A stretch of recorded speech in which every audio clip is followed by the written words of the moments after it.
So this was a question of how can we tell if a model is linear? So this seems different than what we might expect. It's not necessarily saying this like a straight line, because especially once you get past one predictor, it's not even going to be a line anymore. And so we have more of a mathematical way to tell if a model is linear or not.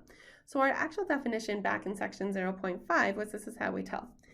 It's y has to be some sum of beta I times some function of any x variables. So what that means is I can do things like y equals beta naught plus beta 1 times x. Notice this is beta 1 times some function of x. I can do other things though to change this. I can say beta 1 times x squared. It's still beta 1 times some function of x. I can do beta naught plus beta 1 times the log of x. I could even do, let's say that's x1. I could even add on different things. I could do like beta 2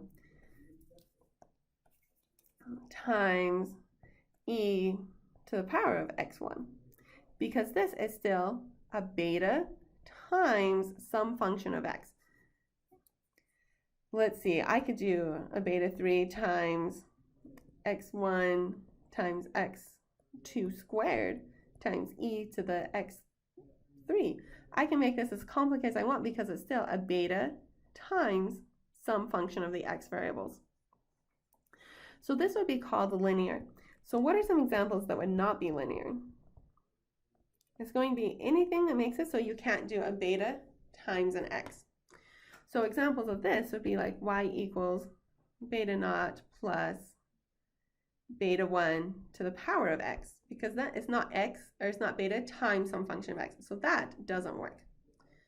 Okay, let's try if I did beta naught plus x1 to the power of beta 1. Well, again, it's not beta 1 times x, some function of x. So these would not work. If I did like beta naught plus e to the x1 times beta 1, well, there's no way to bring this beta 1 down, so it's beta times some function of x. So that one did not work. So all of these would be nonlinear. So again, up here, anytime you have a beta times any function of x, that will be considered linear. It's linear in the beta is the way we think about it mathematically. As long as I can do beta 2 times some function of x, then it's going to work. If you can't separate it out and make it a beta times some function of x, it's not going to be linear.